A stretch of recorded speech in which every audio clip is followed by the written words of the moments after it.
ስለዚ ከምዚ ቀዲመ ዝበልክዎ ናይ ሎም ርስና ብዛዕባ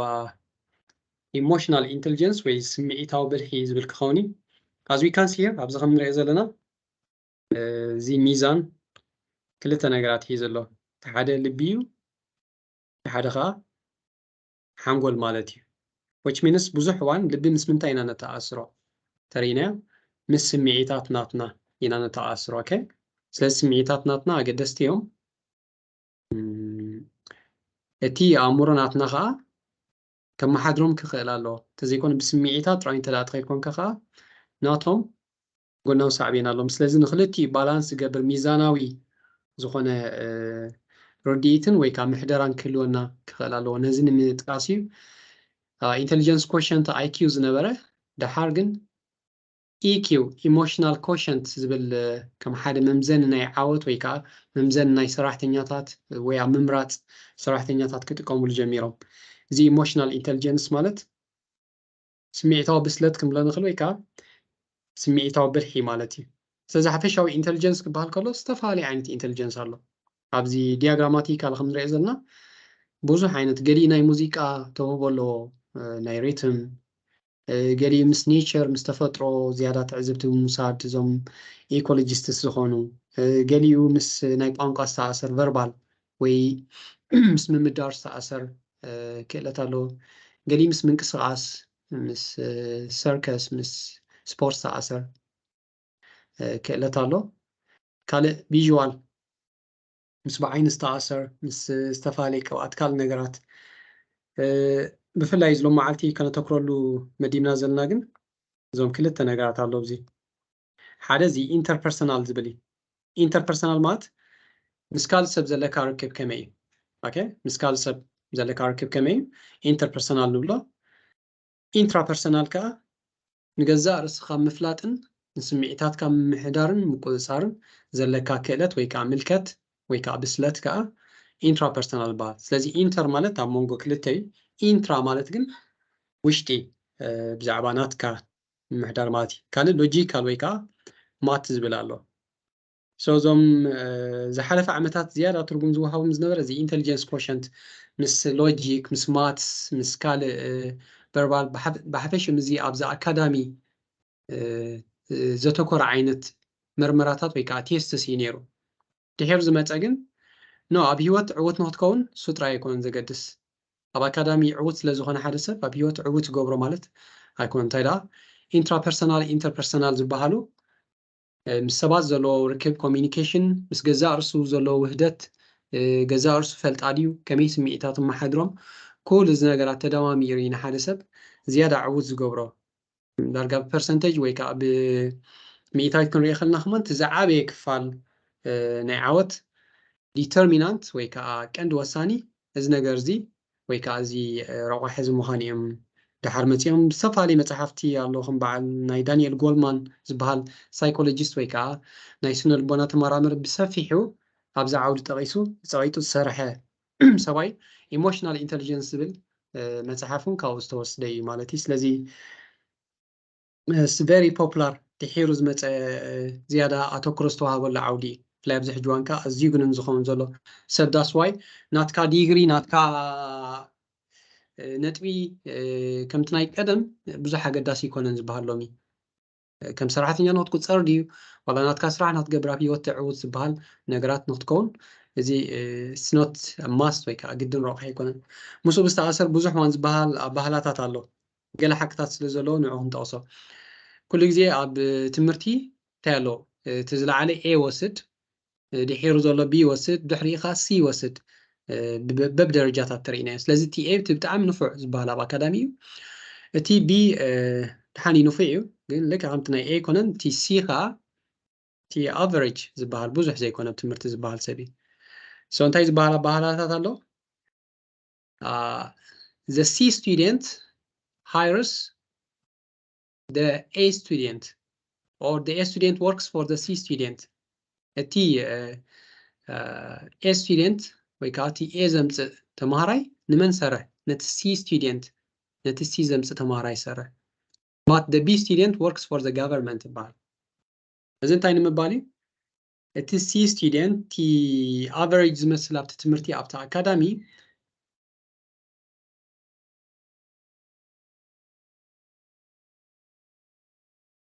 Okay, welcome everyone. كلنا دحرنا ذاتنا. እቲ C student ኣብቲ ኣካዳሚ ክንሪኦ ከለና average እዩ ዝመስል ኦኬ ኣብቲ ቀንዲ ናይ ስራሕ ዓለም ምስ ሰባት ዘለዎ ርክብ ኩሉ ስምዒታቱ ኣመሓዲሩ ወይ ከዓ ኣብቲ ዘድልዮ ዕላማ ምስራሕ ግን ንዕኡ ክበልፆ ይኽእል እዩ ካብ ምባል እዩ ግድን ኤ ስለ ዝኾንካ ኤ ስቱደንት ስለ ዝኾንካ እቲ ናይ ሲ ብልሒ የብልካ ንምባል ዘይኮነ ግን ከዓ ብዙሕ እዋን እንተደኣ ዋላ ኣዝኻ ብሉፅ ኮንካ ብትምህርቲ there is high probability ሓደ ቢዝነስ ገይሩ ንዓኻ ቆፅረካ ክእል እዩ ንምባል እዩ እቲ ቀንዲ ባእታ ሕጂ እሱ ዘይኮነ ካልእ ከዓ ክትውስኸሉ ኣለካ ንኽብል እዩ እቲ ቢ ስቱደንት ኸ ኣብ መንጎ እዩ ማእከላይ ስለ ዝኾነ ኩሉ ግዜ መንግስታዊ ትካላት እዩ ዝቆፅሮ ወይ ከዓ ዝቁፀር ምክንያቱ ኤ እንተደኣ ኮንካ ኣዝኻ ብሉፅ ሞያዊ እንተደኣ ኮንካ መን ደልየካ ናይ ፕራይቬት ትካላት ምሽቶ ሰይ ንኣብነት ዋላ ናይ ሕክምና ንኣብነት ተዳሪእና ሓደ ዓብ ሕክምና እንተደኣ ኣሎ ሓደ ውፋሪ ናይ ሕክምና መሳርሒታት ኩሉ ነገራት ገይሩ እንተደኣ ክቆፅር ኮይኑ እቶም ብሉፃት ሓካይም እዩ ዝቆፅር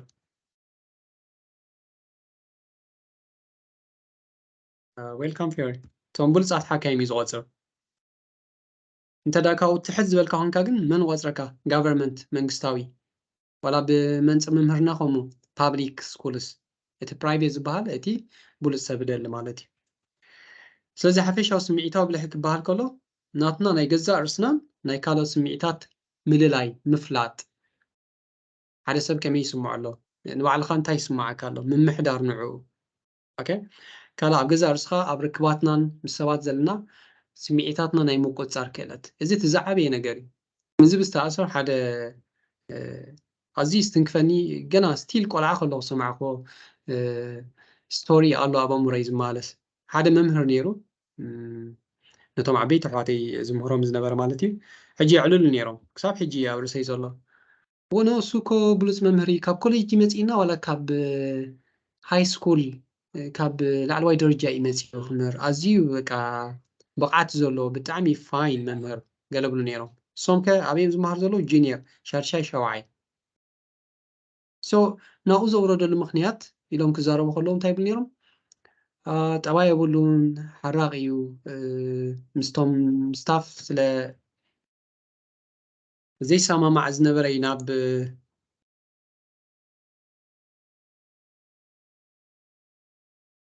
ምስቶም ስታፍ ስለ ዘይሰማማዕ ዝነበረ እዩ ናብ ከምኡ ደረጃ ወሪዱ ገለብሉ ነይሮም ሶ ክሳብ ሕጂ ከምዚ ልክዕ ሎሚ ኮይኑ ዝረኣየኒ ሶ ዝያዳ ብመንፅር ዝተባሃልኩ ከ ትረኢኻ ዋላ ኣብ ሕክምና ሓኪም ኮይነ ኣብ ስራሕ ኩሉ ትረኢ ነገራት ኣሎ ብሉፅ ብቕዓት ከለዎ ሓደ ሓኪም እንተደኣ ምስ ሰባት ዘለዎ ክእለት ስምዒታቱ ምቁፅፃር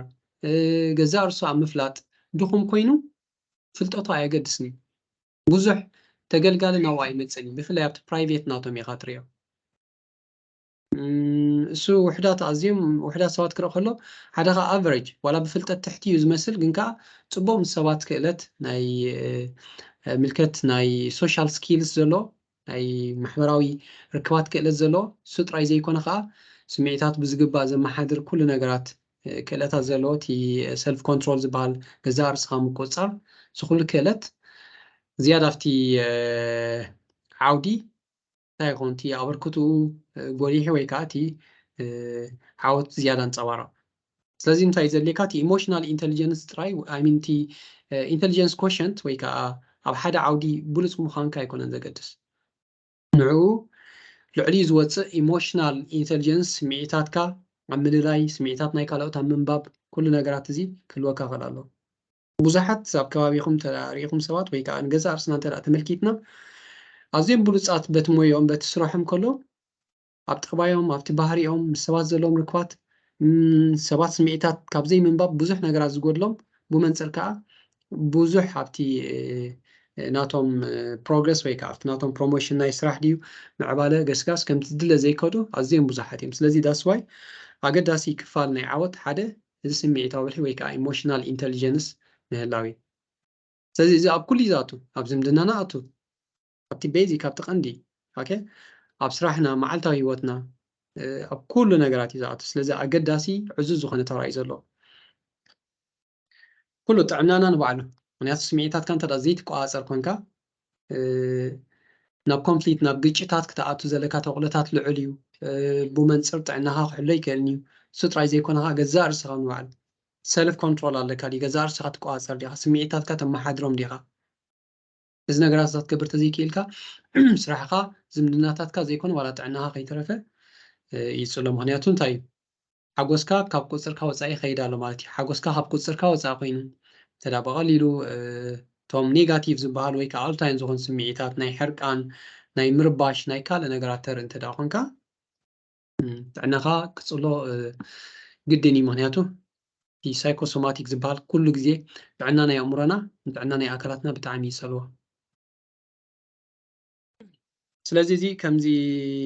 ናይ ዝሓለፈ ኩሎም ንብሎም ዝነበርና ምሳና ከም ዝውልድ ትብል ነገር ዘይኮነ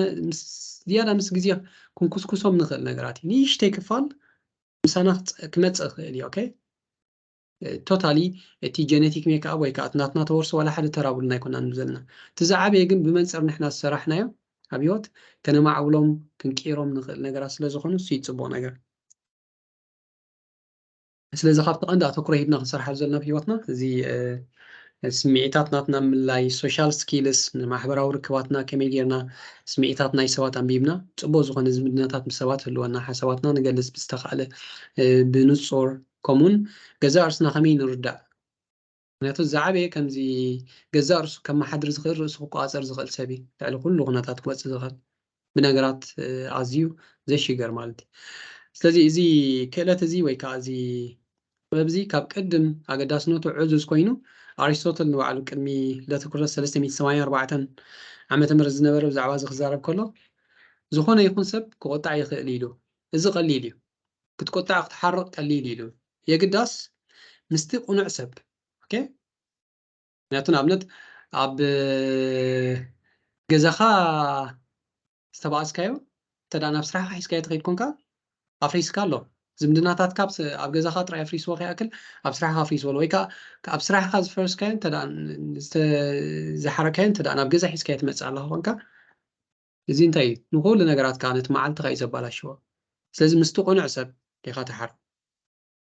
ገሊእ ሰብ ከዓ ምስ ሓደ ሰብ ሓሪቑ መፅኡ ኣብ ካልእ ዘውፅእ ካሎ ፕሮጀክሽን እምበሃል ምስ ኩሉ ሰብ ትበኣስ ሽዑ ዋላ ምስቲ ደላይ ፅቡቕካ ምስቲ ቁኑዕ ሰብ ኦኬ ብቁኑዕ ደረጃ ሚዛናዊ ብዝኾነ ኦኬ ብቁኑዕ ግዜ ታይሚን ንባዕሉ ግዜ ክትመርፅ ትክእል ኣለካ እምበር ክትዛረብ ስለ ዘለካ ይኮንካ ትዛረብ መዓስ ኢኻ ንክትስማዕ ልክዕ ግዜ ዝኾነ ምክንያቱ ክልቲኻ ንኣብነት ተናሂርካ ከለካ ንትገብሮ ዝርብ ፍታሕ ከምፃ ኣይክእልኒ ነገራት ቁሩብ ግዜ ወሲድካ ኣብቲ ልክዕ ግዜ ንኣብነት ምስ ሓደ ሰብ ተደኣ ኮይኑ ርክብካ በይኑ ፈሊኻ እዛ ከምዚኣ ከምዚኣ ከምዚኣ ከምዚኣ ኣይነበረት ንዓይ ብከምዚ ነገራት ስለዝተሰማዕኒ ከምዚ ክኸውን ኣይነበሮን ዝብል ነገራት ምክንያቱ ኣነ ናተይ መርገፂ ወይ ከዓ ናተይ ርዲት ከምዚ ከምዚ ብዝብል ኣገባብ እንተደኣ ክትገብሮ ክኢልካ ቁኑዕ ግዜ ምምራፅ ማለት እዩ እቲ ነገር መፍትሒ ንከምፅእ ዘለዎ ተኽእሎታት ልዑል እዩ በንፃሩ ኣብታ ሓውስታ ኣጉድታ ኣብኣ እንተደኣ ቃልቃል ኣቢልካያ ግን እንታይ ዝኸውን እቲ ነገራት ኣብ ክንዲ ህዲ ኢሉ ናብ መፍትሒ ዝኸይድ ናብ ካልእ ግጭታት ትኸይድ ማለት እዩ ብቁኑዕ ዕላማ ባስቲ ትገብሮ እቲ ዝመፅእ ስምዒታትና ክንቀብሮም ኣይኮነን እቲ ኣብዚ ዕላማና ከምዘይ ኣለዎ ክንሓስቦም ኣይኮነን ምክንያቱ ስምዒታትና ሲግናልስ እዮም እንተደኣ ሓሪቕካ ሓደ ዘይተኣምነሉ ነገር ተፈፂሙሎ ማለት እዩ ኦኬ እንተደኣ ልዕሊ ዓቕን ስትረስ እትኸውን ኣለኻ ኦቨርዌልም እትኸውን ኣለኻ ወይ ከዓ ትሽገር ኣለኻ ወይ ከዓ ሚን ትጭነቕ ኣለኻ እንታይ ኣሎ ማለት እዩ ወይ ልዕሊ ዓቕምኻ ነገራት ኣፅሒካ ኣለኻ ወይ በብቐዳምነቶም ነገራት ሰሪዕኻ ክትፈትሖም ኣይፈተንካን ዘለኻ ዕዮ ገዛኻ ይስራሕኻን ምባል እዩ ስለዚ ነብሶ ከፍ ዝመፅእ ስምዒት ሲግናል ወይ ከዓ ሓበሬታ ስለ ዝኾነ ንዖም ምፍላጥን እቲ ድሕሪኦም ኪንየት ስምዒት ከመሓልፎ ተደልዩ ዘሎ መልእኽቲ ምርዳእኒ እምበር ክትዓፅዎም ጥራይ ኣይኮን ወይ ከም ሕማቕ ክንሪኦም ኣይኮነን ኦኬ we have to befriend them welcome ትገብሮም ግን እንታይ እዩ ስኻ ተመሓድሮም ኣብ ክንድሶም ዘመሓድሮኻ ኦኬ እዚ መልእኽቲ ዝመፅእ ኢሎ እንታይ ማለት እዩ ኦኬ ስለዚ ብቁኑዕ ዕላማ ነቲ ነገርቲ ንኽተዕርዮ ንክትፈትሖ ኢልካ ከዓ ክኸውን ክኽእል ኣለዎ ብቁኑዕ መገዲ ከዓ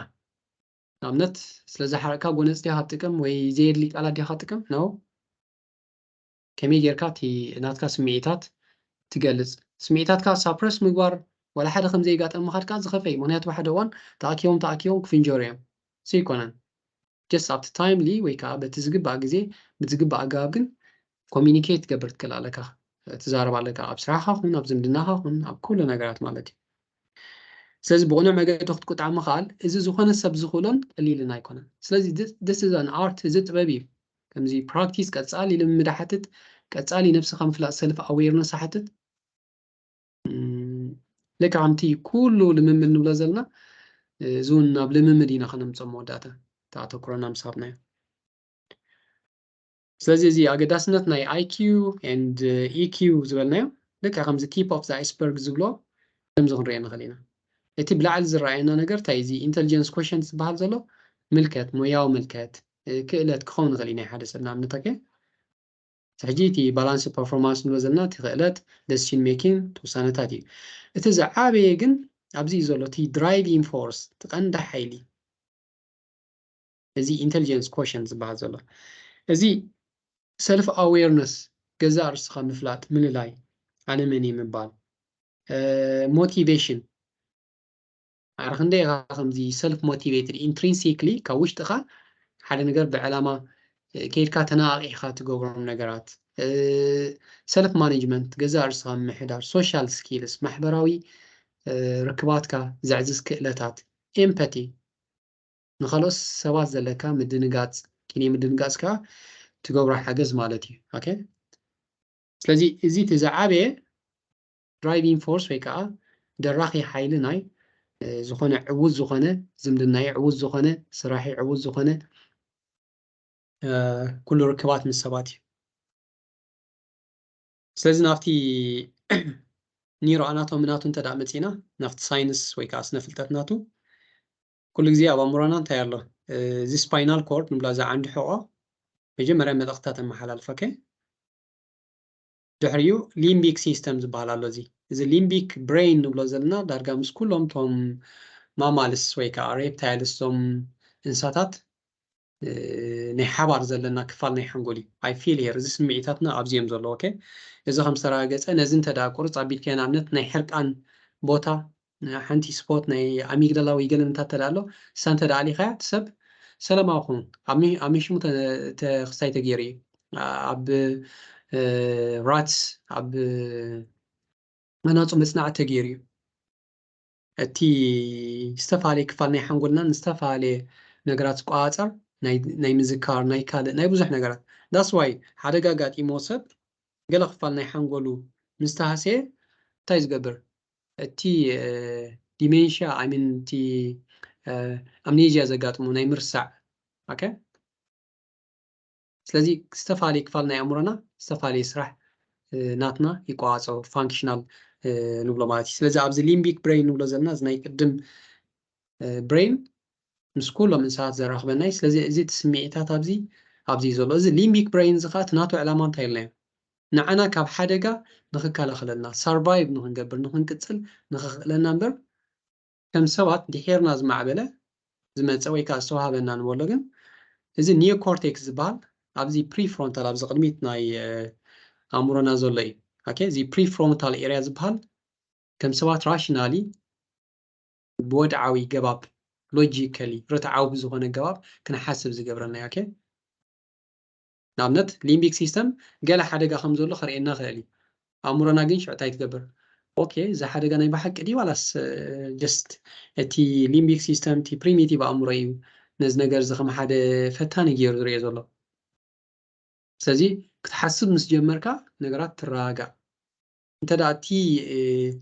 ሊምቢክ ሲስተም ዝበሃል እዚ ታሕተዋይ ክፋል ናይ ኣእምሮ ስምዒታት ጥራይ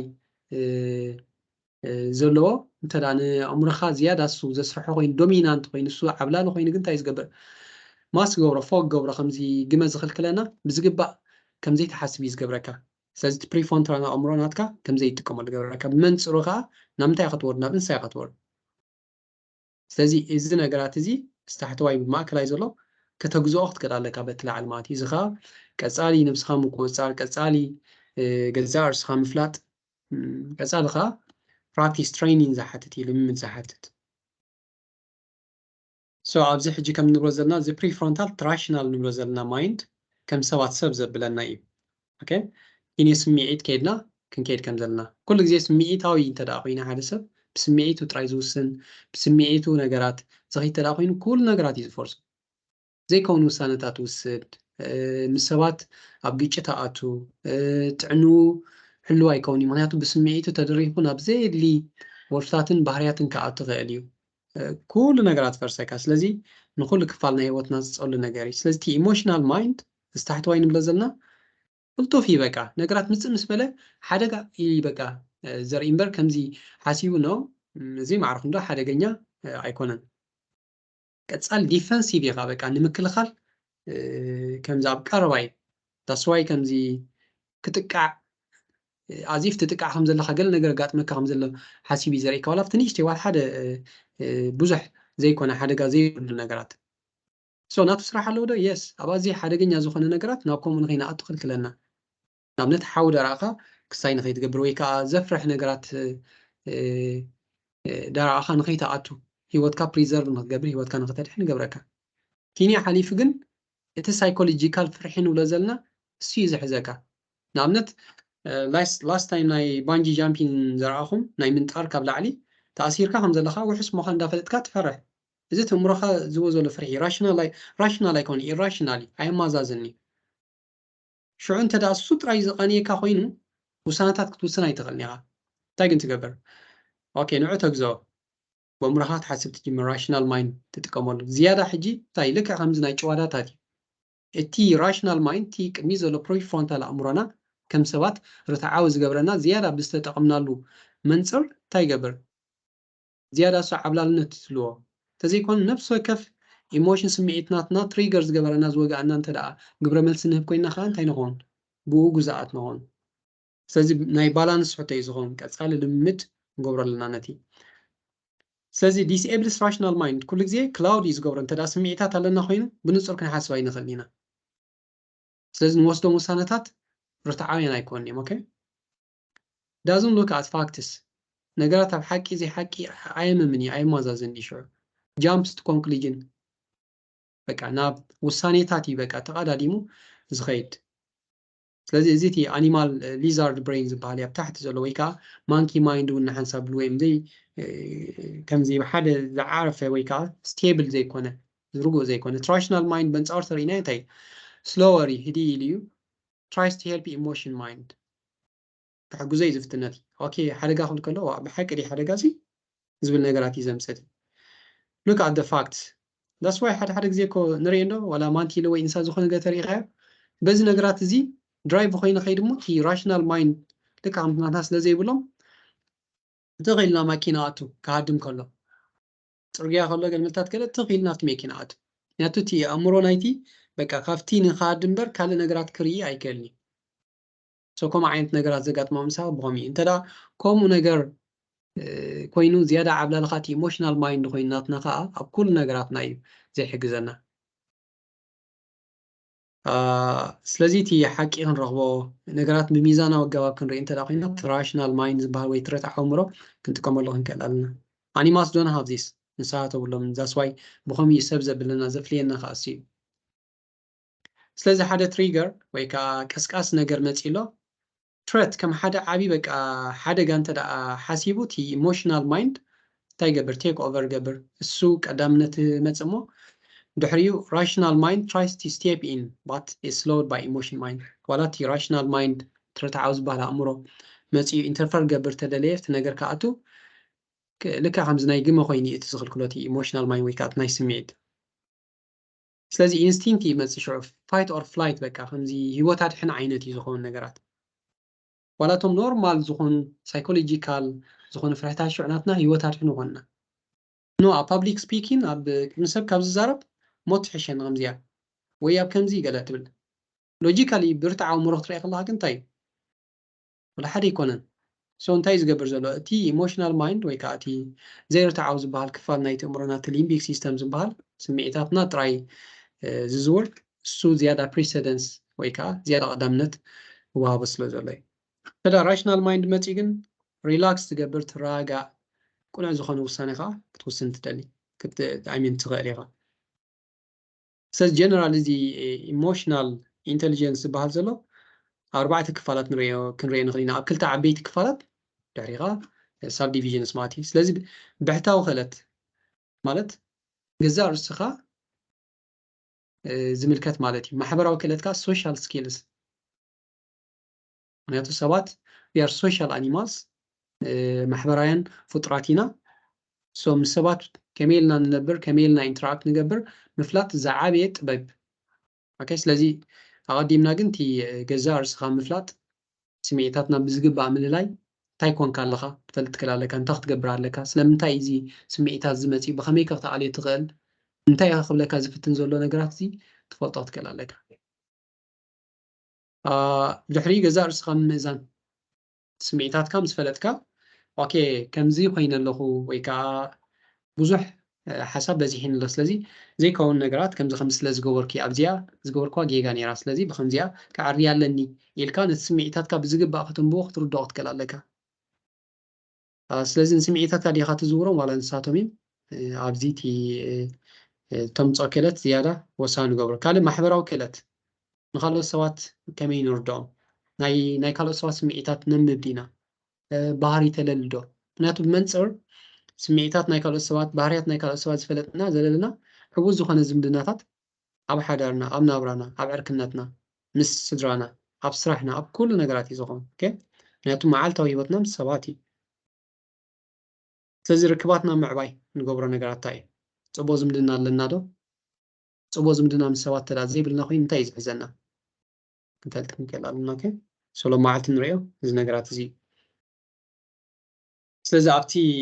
ኢንትራፐርሰናል ወይ ከዓ ኣብቲ ውሽጢ ገዛ ርስኻ ክንብል ከለና ብዛዕባ ሰልፍ ኣዌርነስ ገዛ ርስኻ ምፍላጥ እዩ መጀመርያ ዝመፅእ ስለዚ ስምዒታትና ቀፃሊ ክነንብቦም ክንክእል ኣለና ዝመፁ ስምዒታት ክንርድኦም እንተዘይክኢልና ቀፃሊ እዮም እንዳዘወሩና ዝኸዱ እንተዳ ኣለሊናዮም ግን ጠንቆም ከነለል ንኽእል ካልኣይ መዓልቲ ካልኣይ ግዜ ንኸይድገሙ ክንፈልጦም ንኽእል ኢና ከነጉዶም ንኽእል ኢና ሰልፍ ኣክሰፕታንስ ገዛ ርስኻ ምቕባል ምስ ኩሉ ነገራትካ ሰልፍ ኢስቲም ንገዛ ርስኻ ዘለካ ኣጠማምታ ቅድሚ ሕጂ እውን ኢልና ነርና ሰልፍ ኮንፊደንስ ወይ ከዓ ርሰ ምትእማን ዝበልናዮ ገዛ ርስኻ ምስ ኩሉ ነገራቱ ትቅበሎ ክትክእል ኣለካ መጀመርያ እንደም ድሕሪ ጥራሕካ ከተማዕብሎ ወይ ከዓ ክትቀይሮ ትኽእል ሰልፍ ኣሰስመንት ቀፃሊ ገዛ ርስኻ ምግምጋም ኣብ ከመይ ኩነታት ኣለኹ ንዝብል ነገር ድሕሪኡ ሰልፍ ማኔጅመንት ከተማሓድሮ ክትክእል ኣለካ እዚ ነገራት ምስ ገበርካ ገዛ ርስኻ ምቁፅፃር ትብሎን ትገብሮም ነገራት ኣብ ሓደ ክኾኑ ይኽእል ኣለዎም ንገዛ ርስኻ እሙን ክትከውን ትክእል ኣለካ ነገራት ብቐሊሉ ትወሃድ ቁኑዕ ወይ ከዓ ኣውንታዊ ኣረኣእያ ዘለካ ነገራት ፕሮብለም ሰልቪንግ ነገራት ከመይ ትፈትሖም ኩሉ ነገራት ትብል ኣለካ ምስ ተኣሲር እዚ ኢነርጃይዘር ዝብሎ ዘለካ እቲ ኢኒሽቲቭ ምውሳድ ሞቲቬሽን ምንቕቃሕ ኩሉ ነገራት ዝክህልወካ ክእል ኣሎ ምክንያቱ እዞም ነገራት እዚኦም ጥራሕዮም ናብ ዝበረኻ ዓወት ዘስኩረኻ ሬዚሊየንስ ፅንዓት ኣቲቲድ ኣብ ነገራት ዘለካ ራእያ ፓሽን እቲ ዝያዳ ከምዚ ክገብር እየ ናይ ምባል ዓቕሚ ማለት እዩ ካብኡ ሓሊፉ ግን ኤምፓቲ ኣብ ቦታ ናይ ካልኦት ሰባት ኣቲኻ ናይ ካልኦት ሰባት ስምዒታት ትርዳእ ዲኻ ተንብብ ዲኻ ምክንያቱ ንሰባት ብመንፅር ዝተረዳእኻዮም ከተመሓድሮም ቀሊል እዩ ብመንፅር ንገዛ ርስኻ ዝተረዳእኻዮ ከተመሓድራ ቀሊል ስምዒታትካ ከተመሓድሮ ቀሊል እዩ ተዘይኮን ስምዒታትካ ዳዘወሩኻ እዮም ዝኸዱ ናይ ሰባት ከዓ ከምኡ ስምዒታት ናይ ሰባት ትርዳእ ኣብ ቦታኦም ክትኣቱ ትፍትን ካብቲ ቦታኦም ተበጊስካ እንተዳ ነገራት ክትዓየ ፈቲንካ ከዓ ቀሊል ዝኸውን ሓላፊ ኮንካ መራሒ ኮንካ ኣዝዩ ንሰራሕተኛታትካ ብዝግባእ ከተመሓድር ትኽእል ኢኻ ብዝግባእ ውፅኢታዊ ከም ዝኸውን ትካል ክትገብር ትኽእል ኢኻ ካብኡ ሓሊፉ ከዓ ኣብ ዝኾነ ምስ መሳርሕትካ ትገብሮ ሰራሕተኛ ዋላ ኮንካ ምስ ስድራኻ ምስ ኣዕሮትካ ዘለካ ዝምድናኻ ዝበለፀ ኸውን ሶሻል ሪስፖንሲቢሊቲ ሓላፍነት ትስከም ሰብ ዲኻ ማሕበራዊ ነገራት ማለት እዩ ክንሪአና በብኣብነት ገበርና ኮሚኒኬሽን ክእለታት ናትካ ራፖርት ፅንዓት ተፀዋርነት ኩሎም እዚኦም ብሰባት ዘለካ ዝምድናታት ቲም ወርክ ብሓንሳብ ናይ ምስራሕ ኮላቦሬሽን ናይ ምትሕጋዝ ክእለት ኮንፍሊክት ማኔጅመንት ግጭታት ናይ ምፍታሕ ክእለት ምክንያቱ ክሳብ ኣብ ሂወት ዘለና ምስ ገዛ ርስና ኣብ ግጭት ንኣቲና ብዙሕ እዋን ከዓ ምስ ሰባት ኣብ ግጭት ንኣቲና ኩሉ ግዜ እቲ ድሌትናትና ናይ ካልኦት ድሌታትን ኢንተርሰክት ክገብር ይኽእል እዩ ነዚ ነገራት እዚ ኣብ ምፍታሕ እንታይ ዓይነት ክእለት ኣለካ ንባዕሉ ኣብ ሂወት ዘለካ ዓወት ውስኖ ሊደርሽፕ መሪሕነት ኦሬዲ ሪኢና ኢና ፅልዋ ኢንፍሉዌንስ ሰርቪስ እዚኦም ብምልኦም ትህብዎ ኣገልግሎት ኣብዚ ዝጠቃለሉ እዮም ስለዚ ኢሞሽናል ኢንተሊጀንስ ክንብሎ ከለና ኪነቲ ሞያዊ ብቕዓትካ ማዕረ ክንደይ እዚ ነገራት ሒዝካ نتنجر كتر اليوم مخال سلزي جزار سخام مفلات ويكاسي مئتات كم مقصر تزعبي نجر مخان أبز زانتا لاني حدا ساموراي كابزوم ناي جابان حلفتي مراحتي بزيناتنا خمزي مارشال ويكا كورنيل قدن بلو لعلو يسلطان جنرال نبلو ساموراي كأخمي وتادر إذا خا مونوكوس حدا ناي زين مونوكسي سلزي بزعبا كونسبت ويكا أمر ناي سيولن ناي جنتن نخنقرو نابزي منشو متي ساموراي زي وتادرات عجيبو ناب زمونوكوس زي سلزي نت مونوكوس إذا نقراز مسحاتو وانا حدا خمزي خما خساكت عشاوي كعبود بزح زي تاكم سبسي جزيا يتفاني دفني ماسي نتمسي يتبقعني خا قليلو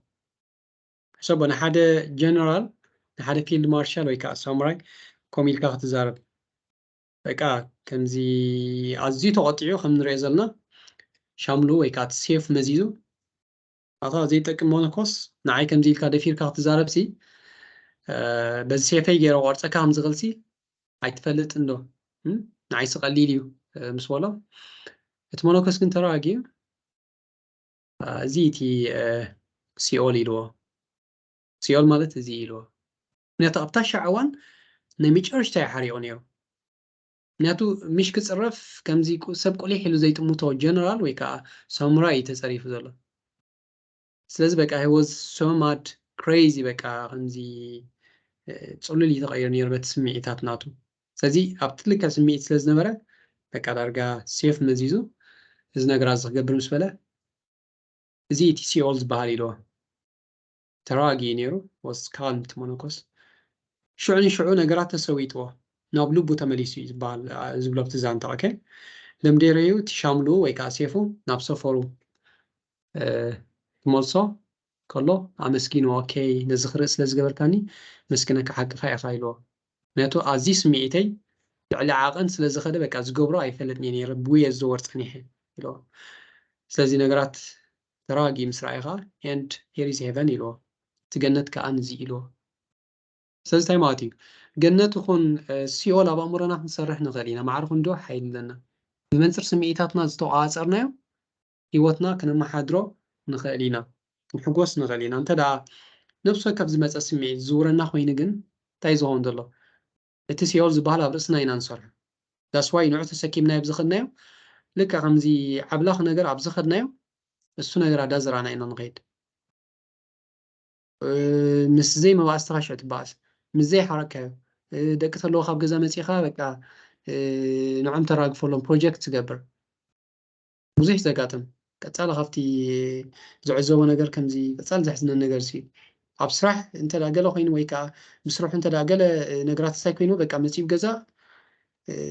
ነቶም ደቁ ወይ ከዓ ነቲ ክስታይ ገለ ዝገብር ሰብ ብዙሕ ርኢ ኣለኹ ሕጂ እንታይ እዩ ስምዒታትካ ካብ ዘይምቁፅፃር ከመይ ከተመሓድሮም ካብ ዘይምፍላጥ ኣብ መወዳእታ ከዓ ከመይ ተኣሊም ካብ ዘይምፍላጥ ኩሉ እቲ ዝምድናታትካ ሽዑ ፋሕ ይብል ኣብ ሓደ ምስ ፈረስካስ ናብ ኩሉ ኸይድ ስምዒታትና ምቁፅፃር ንምሕዳር ኣዝዩ ዓብ ነገር እዩ እዚ ምናልባት ምስ ሕርቃን ምስ ካልእ ነገራት ተኣሲርና ኣለና ኪንዮ ሕርቃንካ ኣብ ስራሕ ኣብ ገዛ ርእስና ነቲ ንደልዮ ነገራት ጥራይ ኣተኪርና ኣብ ምስራሓ ክንሪአና ናይ ማርሽማሎ ካልእ ርስኻ ምግታይ እዩ ርስኻ ምግታእካ እቲ ዝዓበየ ምንጪ ናይ ዓወት እዩ ርስኻ ምግታእ ማለት ከዓ ሓደ ነገር ኣሎ ንኣብነት ከተፅንዕ ትደሊ ኣለኻ በቲ ግን ሶሻል ሚድያ ማሕበራዊ ርክባት መፀካ ኣሎ ከመይ ጌርካ ነዚ ነገራት እዚ ነዚ ቴምፕቴሽን ወይ ከዓ ነዚ ፈተናታት ዝገቲእኻ እንታይ ትገብር ኣብቲ ዘድልየካ ነገር ጥራይ ብምትኳር ዕውት ትከውን ትኽእል ብዛዕባ እዚ ብዙሕ ልምድ ኣብቲ ናይ ሃቢትስ ናይ ልምታት ትብል ጠቂስና ስለ ዘለና ደጊምኩም ምሳኽ ትሪእዋ ትኽእል ኢኹም ከመይ ጌርካ ኢኻ ነቲ ነገር ከተቃንዮ ትኽእል ነቲ ኣእምሮኻ ነቲ ቻይልድ በቃ ዘ ቻይልድ ዊዝን ነቲ ቆልዓዊ ዝኾነ ኣእምሮኻ ኣብ ውሽጢ ዘሎ ከመይ ጌርካ ንዑ ከይበደልካ እንዳጠበርካ ኦኬ በቃ ዳሕን እዚኣ መስራሕ ከምዚኣ ክበካ የደበልካ ዓይነት ኢንሰንቲቭ ዳግበርካ ክትከይድ ትኽእል ብጥበብ ርኢና ነርና ስለዚ ብዛዕባ እዚ ርእስኻ ምግታእ ሰልፍ ኮንትሮል ዝብል መፅናዕቲ ዝተግበረ ነይሩ ኣብ ሱሳታት እንደገና ተደጊሙ ኣብ ቴስዓን ገለን ኩሉ ቀፃሊ ሶታ ናይታ ማርሽማሎ ከምዚ ሓለዋት ንውሰዶ ኣብ ቆልዒ ተገይሩ ኦኬ ስለዚ እታ ቪድዮ ክንሪኣ ንኽእል ኢና ደምድሕሪኡ ናብቲ መግለፂ ክንከይድ ኢና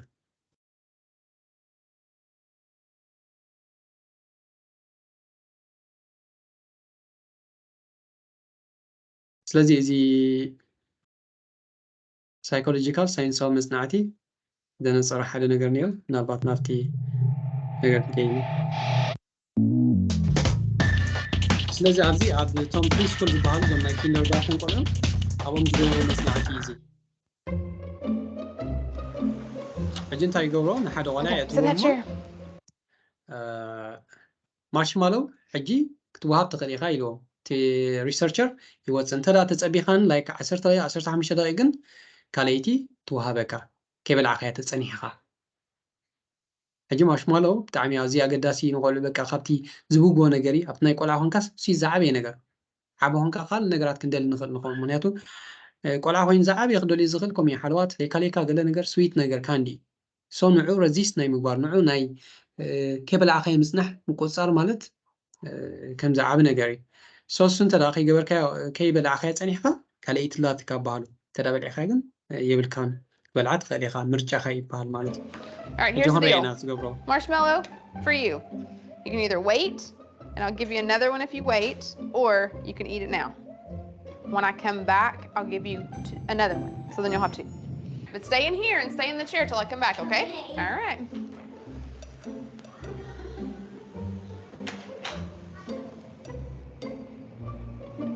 زوم قال قليل فتنا يكون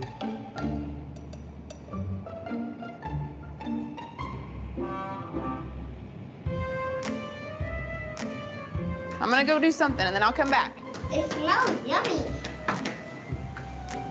It smells really good.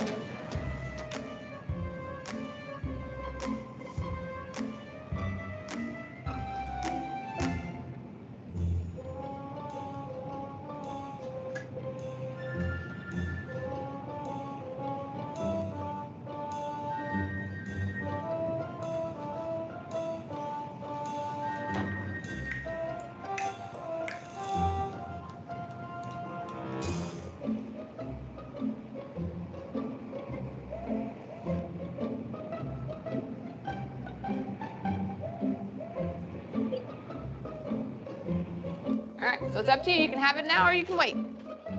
Okay?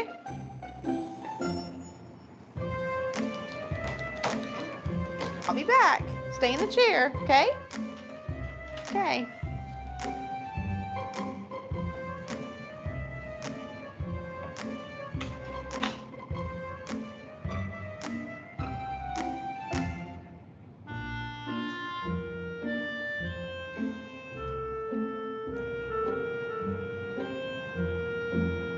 رزيست قبل عادة.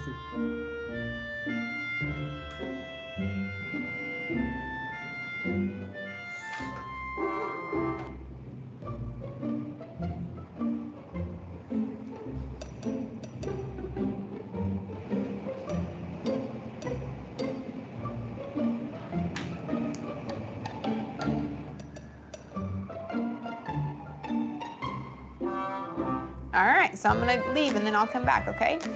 So you can either eat it right now or you can wait. Either way, okay? Okay.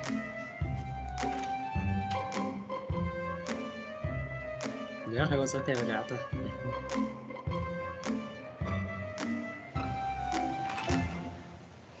How'd you do? Did you do good? You did? Yeah. You wanted to eat it, didn't you? Yeah. So did I tell you to give you another one? Okay, now you can have both. You need them. خلاص تصمم خليتي بالي.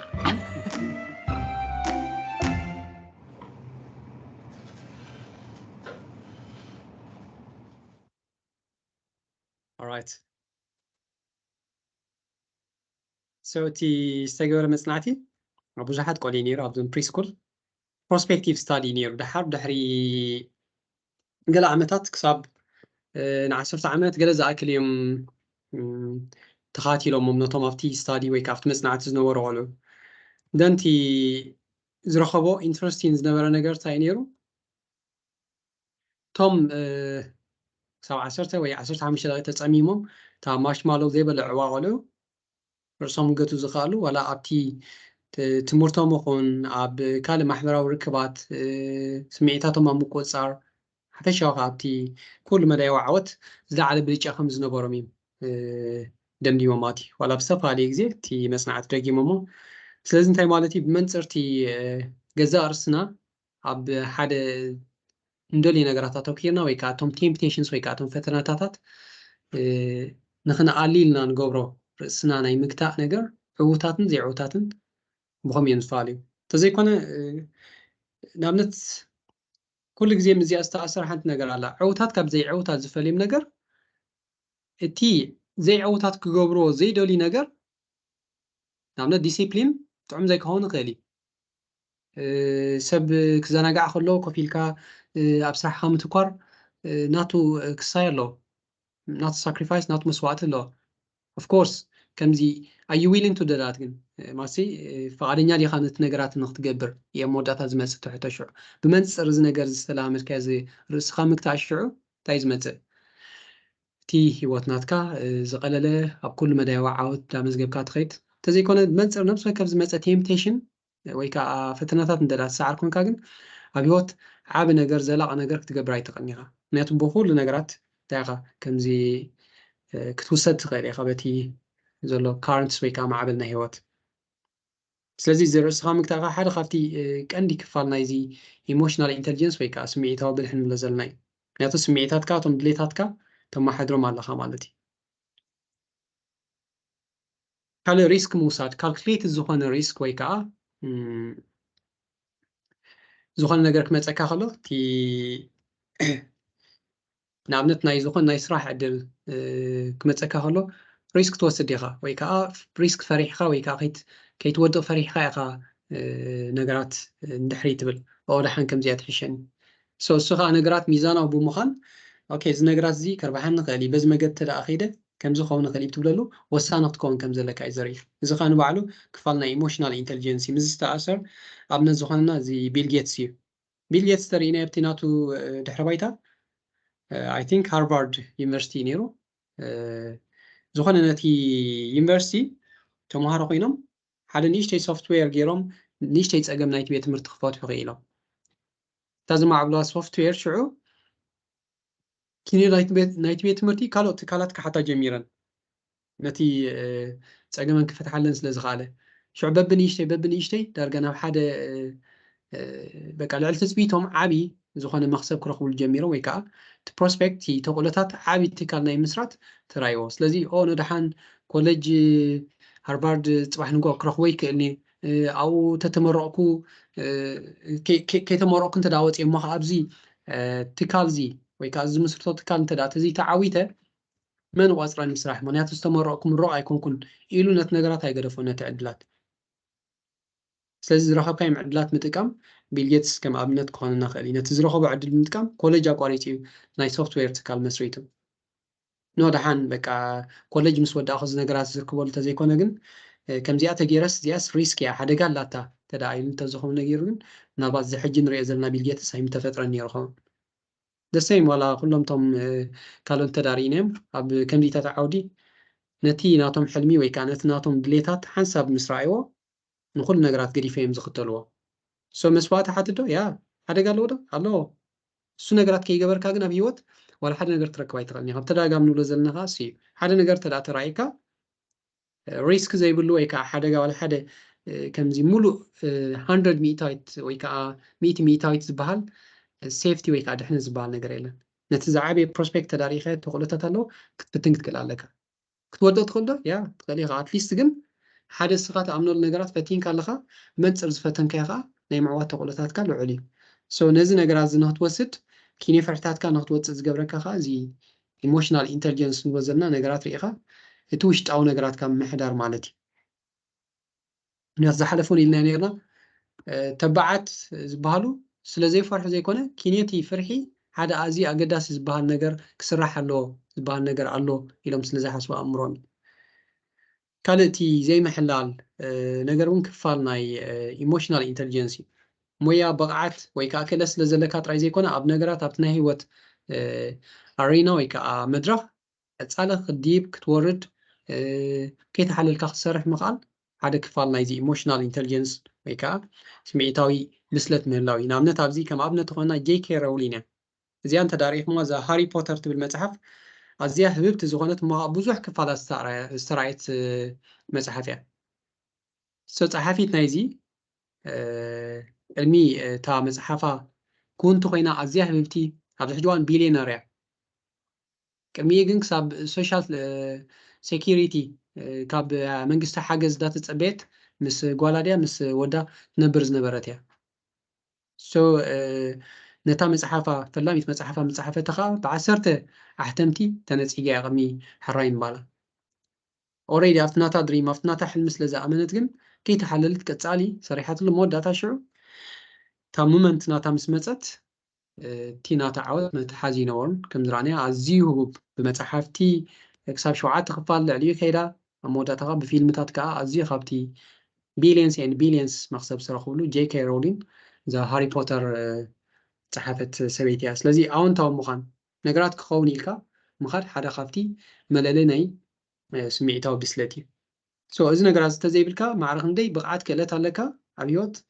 تي كتمصوت خلعوت دروتي زخون سلزم كلهم نقرات نري مالنا ريسك موساد حدا نقر تبع وسانة موساد أون تاو مخان كلهم نبرم زلنا عبيت مرتن مهارم نقرات هيكون قصري ويكا بايولوجي سنفلتت سلز فلت كاترايز موت نقر هيكون انتاي دا أمرخا كتالخ تملخ عطريل ناي هيوت مدرخ تفتين كاخت حلفت كل عليك زوم نقرات زيهم كتالخ نمعبولهم زلينا خا كومي فزي كونا خمزي كل استمر بلوعلنا تبي استمر أنا عمنت أب هيوت عزي عوت أخون تزنبر أو سب فوكس مجبرة سوقنا يكونن لعلي زخيت أمر لعلي زخيت وساني روعتنا عوت هلو سمكا زمن بوم زلنا بعتاس لزخون زي emotional intelligence ويكاس ميتا بالحمل زلنا especially عبرتي أنا خنا حيرلون كلالنا كما زينو فعتا مهاري مباري متن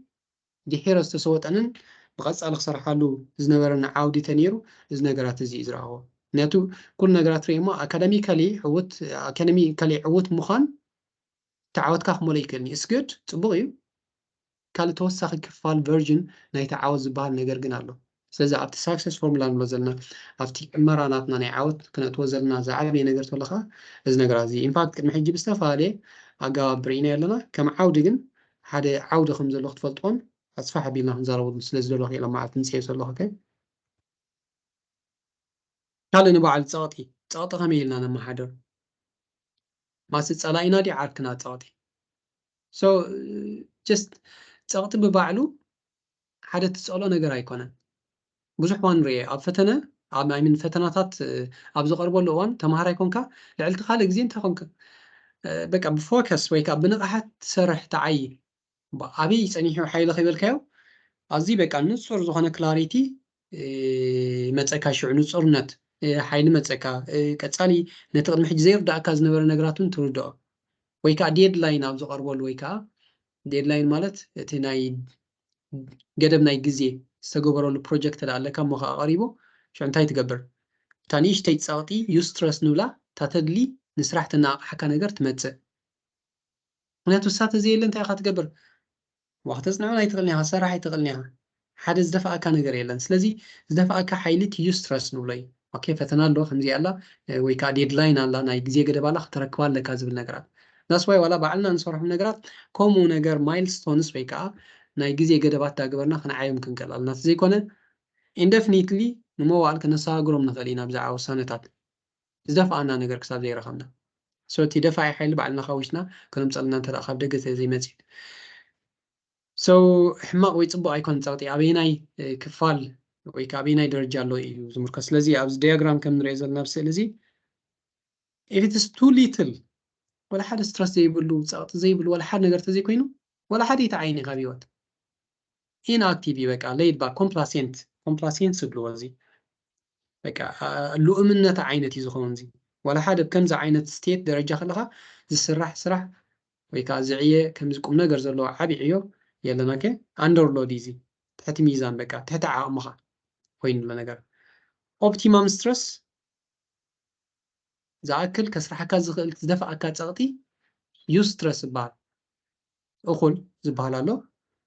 ኦኬ ስለዚ እዚ ኣገዳሲ ምስ ተኣሰር እዚ ሚሃል ቺክስ ሚሃል ዝበሃል ሳይኮሎጂስት ፍሎው ዝብል ሓደ ኣእምሮ ኣምፂኡ ነይሩ ሰባት መዓስ እዮም ሕጉሳት ዝኾኑ ኢሉ ወይ ከዓ ማዓስ ይምዕቡ ስራሕ ስራሕ ኣብ ዝበለሉ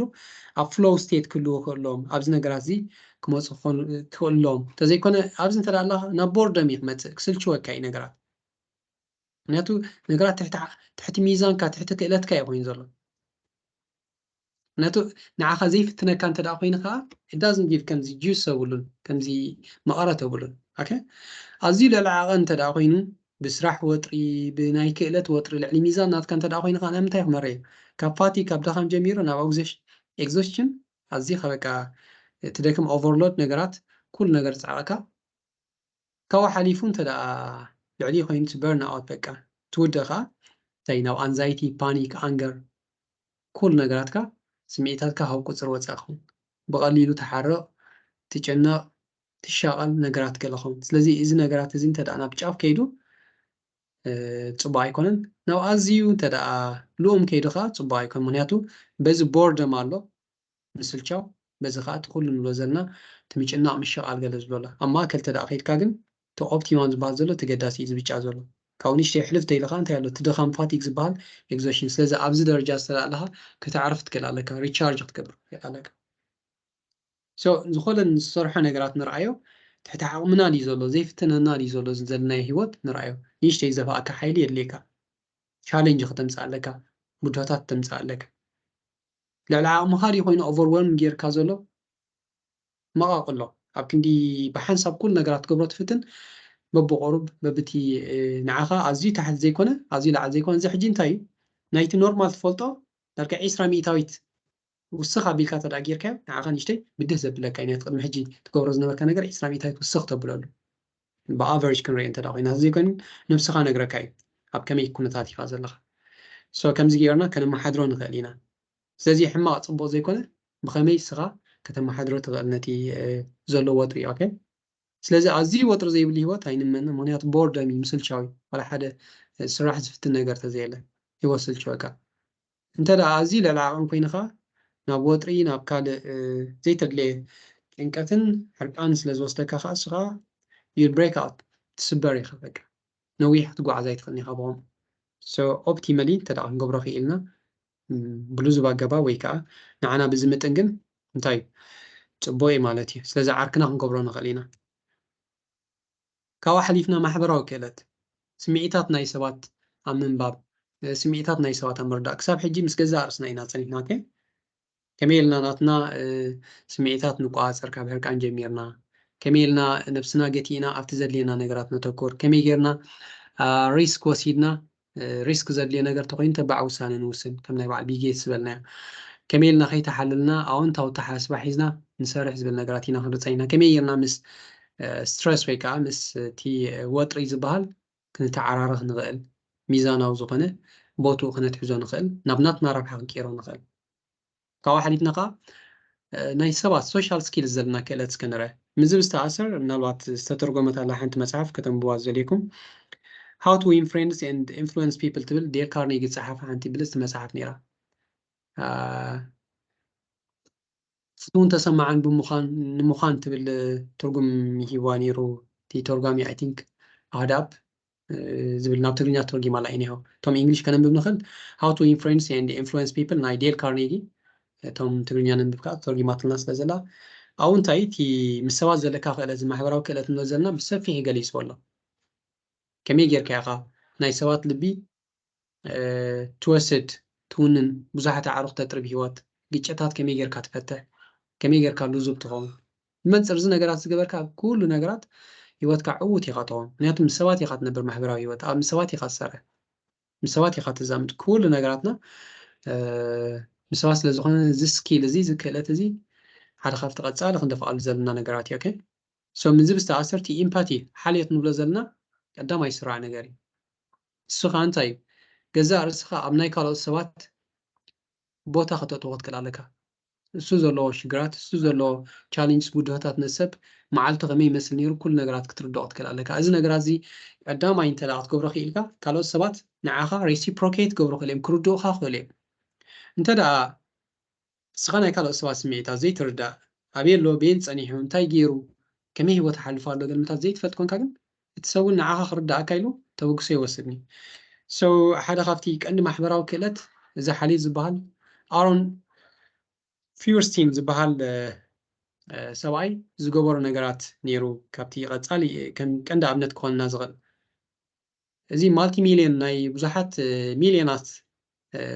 زواجو تكال هندوت بحاوي تامي هو خباب سلسة شح زأخلو سرحتنياتات نيروم أوكي سازي ود 7 عامات نيرو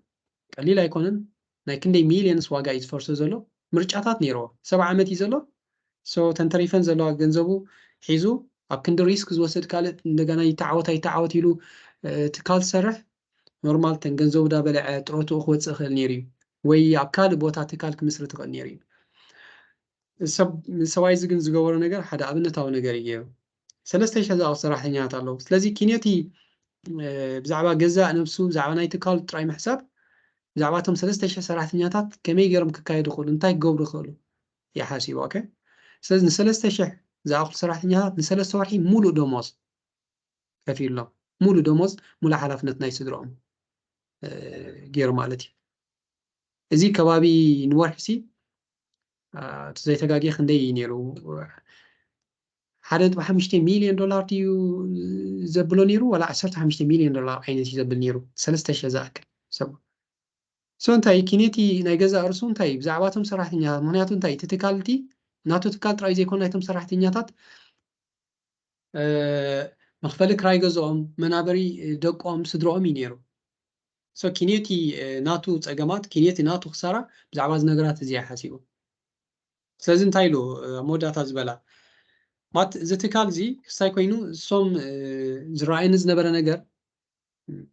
قدام نخوصو سدروم كشغور غلا زي كابتي كقبل زي كالك نجري سلازلك اخنت نتكالي نتي ناتي سراحتينيا كحسبولو نت كوميت ناتي كحسبولو غوبي يلو he was Jewish by the way كابتي صبو دس بلني لك كابتي ناي تي هايمانوت ناي አይሁድ ወይ ካጆች ዞ ነገራት ምውጋስ ይነዝ ነገር ገይሮ ሓደ ግዜቲ ናምኖሉ ነገራት ብዝግባ አንተ ዳ ተኸቲልና ጽቦ ነው እንገብሩን ዝያዳ ድርዕ ኾንና ምክንያት ኾንና ኸእል ኦኬ ስለዚ ምናልባት ኣብቲ ናይ ዎል ስትሪት ኢሉ ዎል ስትሪት ዝበሃል ዘን ኩለን ዓበይቲ ትካላት ካምፓኒታት ናይ ባዕል ኣሜሪካ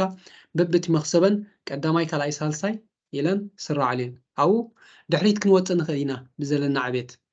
ኣብ መወዳእታ በቲ ኒማይቲ ንሰብኣውነት ኢለ ዝገበርክዎ ግን ንሕና ከም ትካል ቀዳሞት ኢና ኢሉ ማለት እዩ ስለዚ ሓልየት ብንእሽተይ ነገር ኣብ ገዛና ኣብ ዕሩኽትና ኣብ ስራሕና ኣብ ኩሉ ነገራት ኣቐዲምካ እንተዳ ንሰባት እስኻ ኣቐዲምካ ሓልየት ኣሪእኻ እሞ ከዓ ንዖም ክትርዳእ ፈቲንካ ሰብ ንኽርዳእካ ቀሊል እዩ ዝኸውን ምክንያቱ ሂወት ከምዚ እንካን ሃባን እዩ ዝኸውን ብመንፅር ዝሃብካዮ ምለሰልካ ነዚ ንምግላፅ ዋት ጎዝ ኣራውንድ ካምስ ኣራውንድ ዝበሃል ነገራት ኣሎ ካልእ ናይ ካልኦት ድሌታት ትፅቢታት ምርዳእ ዝብሎ ዘለና እዩ ንኣብነት ሓደ ሲኦ ኣካየዲ ትካል ወይ ከዓ ስራሕ ይኮንካ ናይ ሰራሕተኛታትካ ትፅቢት ናቶም ድሌታት ናቶም ዘለዉ ብድሆታት ኣብ ግምት ዘይተእቱ እንተደኣ ኮንካ ልክዕ ከምዚ ማሽን ዓይነት ተሓስቡ እንተደኣ ኮንካ ኣብ ዝተነውሐ እዋን ንዖም ጥራይ ዘይኮነ ትካልካ ሃሳይ እዚ ነገር እዚ ካብ ሓሊፍና ብኖርማል ማሕበራዊ ርክባትና እንተደኣ ከይድና ከዓ ሕውስ ዝኾነ ርክባት ክንገብር ዝገብረና እዩ ስለዚ ናይ ካልኦት ሰባት ስምዒታት ናይ ካልኦት ሰባት ትፅቢታት ድሌታት ኩሉ ነገራት ምርዳእ እቲ ዝዓበየ ዓሩኽ ናይ ኩሉ ሰብን ንኩሉ ሰብ ዊን ዝገብር ኣብ ቅድሚ ኩሉ ሰብ ሞገስ ዘለዎ ሰብ ንክትከውን ሕግዘካ እዩ ኬንያ ከዓ ከም ዝበልናዮ እቲ ናትካ ዓወት ደራኺ እዩ ምክንያቱ ዓወት ማለት በይንኻ ትኸዶ ዘይኮነ ድምር ናይ ብዙሕ ኮላቦሬሽን ወይ ከዓ ቲም ወርክ ናይ ሓባር ስራሕ ስለ ዝኾነ ካልእ ሰማዕ ክትከውን ትክእል ኣለካ ምክንያቱ ብመንፅር ሰማዕኻ ኢኻ ንሰባት ትርድኦም ምስማዕ ክንብል ከለና ከዓ ናይ ባሓቂ ከምዚ እዝንኻ ጥራይ ዘይኮንካ ትብል ልብኻ ምሃብ ማለት እዩ ሶ ዋላ ፀገማት ምፍታሕ እውን ዓብ ነገር ኣሎ ምክንያቱ መጀመርያ ክትርዳእ ትፍትን ኣለካ ኦኬ ስለምንታይ ኢኻ ከምዚ ነገራት ዝጌርካ ኣለካ ወይ ስለምንታይ ኢኻ ከምዚ ነገራት ጌርኪ እስከ ናትካ ሓሳብ ወይ ከዓ ናትካ ሓሳብ እስከ ክሰምዖ ከምዚ ኦኬ ወሞ ንዓይ ከምዚ ኢልካ ክተምፅእ ከለካ ዝያዳ ከምዚ እቲ ነገራት ስሙዝ ወይ ከዓ ለማፂ ዝኸውን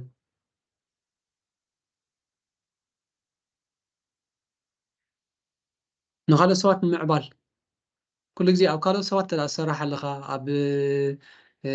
ሞዮም ኣብ ምዕባል ኣብ ሂወቶም ኣብ ምዕባል ኣብ ምቕያር ከዓ سخان تاع لك تي زعبي سوشيال سكيلز محبراو كلت على كمالتي مزست أثر كابزم عبيت ناي ليدرشيب ناي مرحنة بأبنز تقصو زي جاك ويلش بهال سباي أكايد صراحة فشاوي إلكتريك زعبت كالنا أمريكا زنبرو خينو 500 جزء عبيت سبات يحلفو كتصال ترينينج كتصالي سلطاناتات ندهب يحلفو سمن ممرحيتاتن ناي شح سرحتنيات كوبانيا يفلت نبر ممرحيتات ناي شح سبات فلت سم ناي شح سبات سرحتنيات فلت كابز عب نجار يكون مناتو نحد سب بسمون تدعط وعهيلك already تا first step كيد كاللها وين جير كاللها أمسي خيالها نبها قريب كاللها ممرحيتات ناتخو فلتو تم حدرو كتصال ختم عولة تداخيلك أمو داتا بمنصر نتسب زي معبل كات تكالون معبل يزال مهنياتو كفال ناي تكاس لزخون سلازي إذا نخالو سوات معبال نخالو سوات محجازي ونزخون زلو إذا قداسي كابتي محبراو كالاتات نولي كالت سلوا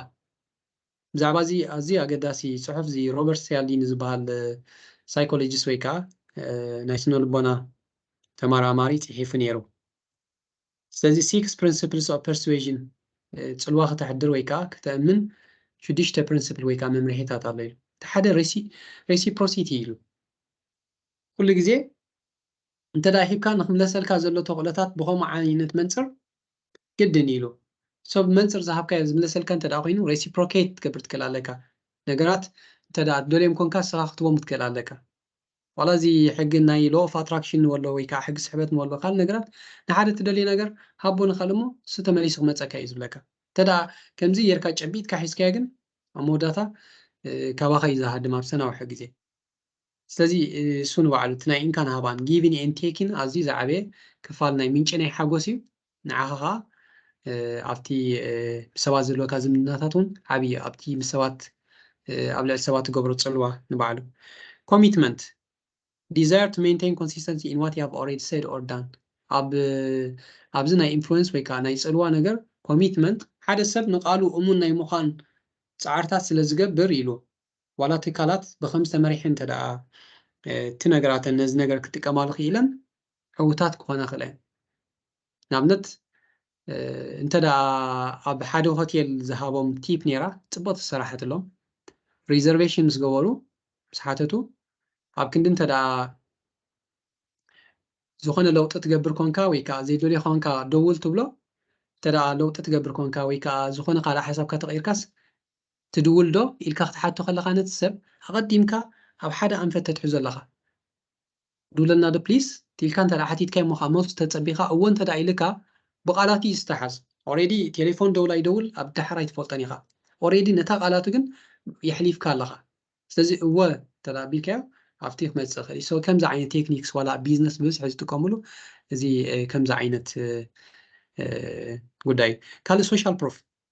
دك سوات كالو سوات زقورو نقبر قليل እዩ that's why ببزح حساب زعاتو دكان ወይ ከዓ عداقات له احنا بزي كوشن نخدو بزي حتى نخدو ምክንያቱ سيزر አግጸልና ስለዚህ ኪኔትናትና ካልኦ ሰባት ዝገበሮ ንክንገብር ቀጻሊ ኣብ ናይ ካልኦ ሰባት ሪኢቶ ኮስማቲካሊ ላይኪንግ ወላ ኣብ ኣድቨርታይዝ ኣብ ዝኾነ ነገራት ንገብሮ ኢና ኦ እዛ ከምዚኣ ዝኸድክዋ ድኳን እዛ ከምዚኣ ዝገዛእኽዋ ጫማ ብጣዕሚ እያ ፅብቕቲ ወይ እዛ ከምዚኣ ዝገዛእኽዋ ንብረት ብጣዕሚ እያ ሰሪሓት ለይ እንተ ኢላት ግን ኣብነት ማሕዛኺ ወይ ከዓ ዓርካኻ ቆምተ ኢልካ ስኻ ናይ ምፍታዋ ዘለካ ነታ ነገር ናይ ምግዛእኻ ዘለካ ኣዝዩ ዓብዪ ምክንያቱ ኣብ ዝተፈላለየ ናይ መሓዙት ወይ ከዓ ናይ ዓሩኽ ገዛ እንተ ኺድካ ሓደ ዓይነት ተመሳሳሊ ምርጫታት ተመሳሳሊ ንብረት እዩ ዘሎ ስለዚ መንፅርቲ ሓደ ዝፈትዎ እቲ ሓደ ናይ ምምፃእ ነገራት ኣሎ ሶ እዚ ኸ ሓደ ካብቲ ናይ ቢዝነስ ስኪልስ እውን ጥቀመሉ ትኽእል ንሰባት ኣብ መሓዚ ካልእ ኣውቶሪቲ ኣብነት ናይ ኮቪድ ግዜ ነይሩ ናይ ኮሮና ግዜ ሓደ ሓኪም መፅዩ ብዛዕባ ኣገዳስነት ናይ ማስክ ኣገዳስነት ናይ ምርሕሓቕ ፐርሶናል ዲስታንስ ክነግረካን ሓደ ኖርማል ጋዜጠኛ ክነግረካን መን እዩ ዝያዳ ተኣማን ዝገብሮ እቲ ኣውቶሪቲ እቲ ሓላፍነት ዘለዎ ኤክስፐርት ዝኾነ ሰብ ክነግረካ ከሎ ዝያዳ ብሎ ስለዚ እዚ ኸ ሓደ ካብቲ ኣገዳሲ ብኸመይ ነቲ ትደልዮ ፅልዋት ኣመሓላልፍ እዩ ካልእ ስካርሲቲ ሰባት ንሓደ ውሕድ ዝኾነ ነገራት እዮም ዝጎዩ ስለዚ ብዙሕ ዋና ቢዝነስ ትርኢና እንታይ እዩ ክንዚኣ ትሪፈን ኣለዋ ከይሓልፋኹም ከምዚ ኣሎ ተቐዳደሙ ገለ ዝበሃል ነገራት ተዳኣሎ ኮይኑ እንታይ እቲ ነገርቲ እንተ ደኣ ንኽትረኽቦ ኣዝዩ ኣፀጋሚ ዝኾን ኮይኑ ወይ ዝውዳእ ነገር ኮይኑ ناخذ قوايل تغليها زبل نجارات نزي زقلس principles عمو زبالة مصحفي هدالي بتاعمي خافتي أزي أقداسي concepts أب تشرحنا أب كل مساوات ركباتنا نتكمل نجاري so زي basically سلمتينا cover نقبر زلنا نشوف نزلنا كفال نايتي social ويكا محبرة وكلاتاتي مساوات زراخمنا نجاري منصر سراحون منصر محزنتهم أبتي مش تعو زمدناتاتنا زمدناتاتنا وانتوانا كاله جيجتات مفتح كافتا أزي أقداسي ناتو كم نلوزلنا معالتاوي كتصالي كساب سب زخنكا ناي حسابات في اللي يالو ناي دليتات في اللي يالو لازم السوات أب جيجت كتاعتو تغليها سو نعم كمي جيركا بعضي لوز ما قد تفتحهم جن بعضي كابتي كلا زحت نجاري ساز زيادة مجمرة السوات كتردا مفتنا قديمكا نتنجر برتع عيني personal كي وسدكا نو زخمز جير وزلو بك أنا عايك بالدليل ويكا نزتكالي نزي كمز فليتيو جلز بالنجرات كنت وسد كابت بيرسون كابتي personal نجرا بيلكا أوكي كمز جير وز سلمنتاي تناتي intention تناتا intention نتاي نيب ناي بحق ناتي intention ويكا ناتي هاغ أنا في ناي بحق يكون عزلو يلكان تدعو سينكا مجمرة نتسب كتردو نتغنطات بزيقبا رحق يلكا كتردو حق زكاي تزيكون نو واتيخا نو بيرسونال نجر تلاسيد كا قلاو نجر تلاسيد كا نو نعايز كون يلكان مقبارني نخبل يزبل نجر سلازمت تي جاجمنت ناتكا تي وسانتات ناتكا بايزر يزخون ويكا سمعي زعبلو ليزخون كالب زعباتي تفتير زولو الشجر ويكا تفتير زلات سجن ترايد أمبر ناي حلف نام سخان تدعى نجراتو قوتهم كون كا مفتاح يمزي دحرا مفتاح تكيت كل لك كالب نابنت سب زخونة سجن جيرلو كتعري ياخد قصص على اللي خلاه ويكا كوريكت جورو على بصراحة هون مجمرة ناتو تصبوا نجرات جير كبافر تجبر خلاه زين تصبوا لك خمسة we really appreciate نجبرينا ندنوعينا كتصلوا انت خلنا جن كم زيا أصل زلاجن زيا نجرات زيا أخت ما حي شاء الله كتقول كلها تسب زيادة خصم معك يا أخت تجبر تزي كونه بنيجاتيف تدع جمير كاجن مودة تاي نمس معي واستكاني so كم زعين techniques that أمك برجعت بلزب تجبر نجرات دحر كنقف تكون كان سبا يكون كان تنقف نحسوات كنقف هلك كم لمدي إنه أنا زي خمزي حساب عيد قفاني نعخ عيد قفا كان يزيكون زي خمزي حساب عيد قفاني سلازم تايت قبر على التي attention كابت سبا وتيخا نبت حساب غونالو سونا حساب كدقف تيجي بتكبر عليها أمو داتا العلزو خانا كل جزء كمتي ماتما غاندي زبلو زخانا جيجت قنعو خان كان موسى نمسعار زي كونه نتسب نباخان موسى بي فرين مبار عركخان مبار زعل مخونا له نفسه كف ناي زخونه جيجت هفتتها تزي كون نو أنا يكون عنيره سخا قنع من باركان غتن صوار أنت لا تقبر لها ولا تسب قنع خم زي كون لا فلت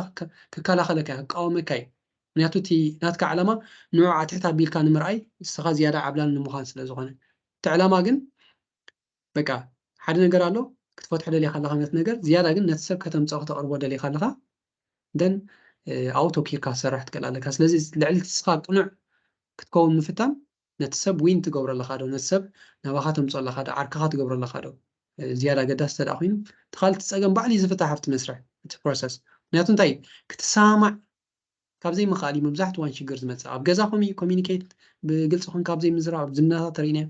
أبصراحهم كل نجارات سأزي كم زعينت مقرب انت داخل مسخيلنا كم زي فتح شجرات يلن لحر كل جزء نجارات أب كنت أكوم أب جزيهم أدرس قبرم كلها قنوع كلير خوني ولا قول عقد رمضان لها كندي نحادث تجاجيو أكيد كام سرس عقلة تبلا أفتح شعوان تقبر نجارات أنت دا تكساس علي ويكال نجار طيب كردو ثاني تي نجار مالتي سازي إذا نجارات دا على كخوينا حدا خافتي أبصراحة خاف ونبي كاجل عود قبر كاس لزخنا أقداسي سازي بمنصرتي صراحة ديسيبلين مخان كل نجارات على ما قلنا وزلنا مسوا سلازوان تقول نقبر نجارات مسوا زلنا ركبات عود تداخين تسرح ناتينا حسبوا كل نجار كعود كون غالي تزيكونه معرخندي بلوص موياوي ويكا بلوص كده تهلخا اتي تمصو ناب سباتيو اتي تشوطون سباتيو اتي تسرحو من سباتي سو عودكم تخنكخا بينخا تيلكا تخدو زيكونه حبراو تقبر نجار سلازخونه إذ نجارات كمت سخل معرو معريو كم زفرة زي بلون تدا خوينا حدا جيتات كا معس كاو تزلق ኣብ ኮንቱ ዘይኮነ ኣብቲ ኮንቱ ዝኾነ ነገራት ኣብ ክንዲ ግዜ ከተቀትልካ ክትፈልጥ ትክእል ኣለካ ማዓስ ሪዘርቭ ትገብር ምክንያቱ ሓደ ሓደ ግዜ ሰይልካ ከምዚ ናብ ዋላ ሓደ ዘይወሰደ ዓይነት ዲስካሽንስ ወይ ከዓ ክትዓተድ ኣሎ ኮይኑ ትርጉም ኣብሉን ስለዚ ማዓስ ኢካ ትገድፎም ትፈልጥ ትክእል ኣለካ ስለዚ ንኩሉ ሚዛናዊ ዝኾነ ነገራት ዳወሰድካ ተዳኺድካ እንታይ እቲ ዝምድናታትካ ምስ ሰባት ምዕሩይ ይገብሮ ማለት እዩ ድሓር ማዕረ ማዕርዩ ኣብቲ የቕሬታ ክትሓተት ዘለካ it should be ከምዚ willing to ask forgiveness ኖ እዛ ከምዚያ ሓላፍነት ወሲድካ ከምዚያ ናተይ ፎልት እያ ከምዚያ ትብል ከለካ እንታይ ዝኹን ዘሎ ነቲ ነገራት ተቐድሞ እዩ ነቲ ሰላማት እዩ ካልእ መወዳእታ ንሪኦ ብሓባር ምዕያይ ኣብ መወዳእታ እቲ ሂወት ብዓብዪ ቅየር ተዳ ኮይኑ ዋላ ሂወትና እውን ነዊሕ ክንጓዓዝ ተዳ ኮይና ብሓባር ከይድ ክንክእል ኣለና እንታይ ዝብል ምስላ ናይ ኣፍሪካ እዩ ዘሎ እታ ልክዕ እንተዳ ምፅያ ኣይደኖ ምናልባት ርሙ እንተዳ ቀልጢፍካ ትጓዓዝ ዘሊኻ በይናኻ ተጓዓዝ ዝብል ኣዛረባ እንተዳ ርሑቕ ክትበፅሕ ደሊኻ ግን ብሓባር ተጓዓዝ ዝብል ኣዛረባ ኣሎ ስለዚ በይናኻ ትኸዱ ነገራት በይናኻ ትጎዩ ናይ ሓፂር ነገራት ይኹን ዝኽእል እቲ ዓብዪ ለውጢ ወይ ከዓ ብመንፅር ሂወት ካብ መንፅርቲ ከባቢኻ ብኩሉ ነገራት ተዳ ኮይኑ ግን ቲም ወርክ ሓባራዊ ስራሕ ኮላቦሬሽን ምትሕግጋዝ ዝበሃል ነገራት ኣብ ኩሉ ክመፅእ ይኽእል ኣሎ ማሕበራዊ ሂወትና ብምሉእ ምክንያቱ ኩሉ ነገራትና ንሰባት ንገብሮ እዩ ተፈንቂልና ከዓ በይንና ክንዓቢ ዘሎ ተኽእሎታት ከዓ ውሕድ እዩ ኩሉ ከምዚ ሆሊስቲክ ንኩሉ ነገራት ዘጣመረ ተዳ ክኸውን ክኽእሉ ግን ንኩሉ ሂወትና ዊን ዊን ይኸውን ብኩሉ ዓወት እዩ ዝኸውን ሞ ነዚ ነገራት እዚ ኢምብሬስ ክንገብሮ ክነሓቆፎ ቀፃሊ ከነማዕብሎ ክንሰርሓሎ ክንክእል ኣለና ቦዝ ክልቲኡ እቲ ገዛ ርእስና ስምዒታትና ምምሕዳር ገዛ ርእስና ምፍላጥ ከምኡ ከዓ እቲ ካብ ገዛ ርእስና ሓሊፍና ከዓ እቲ ኢንተርፐርሰናል ምስ ሰባት ዘለና ርክብ ወይ ከዓ ገለታት ቴንክ ዩ ቬሪ ማች ናይ ሎሚ ብዛዕባ ኢሞሽናል ኢንተሊጀንስ ወይ ከዓ ስምዒታዊ ብልሒ ወይ ከዓ ብስለት ዝነበረና ፃንሒት ዘይነይሩ ቶበይ ርእቶ ተለና can go for it. Thank you.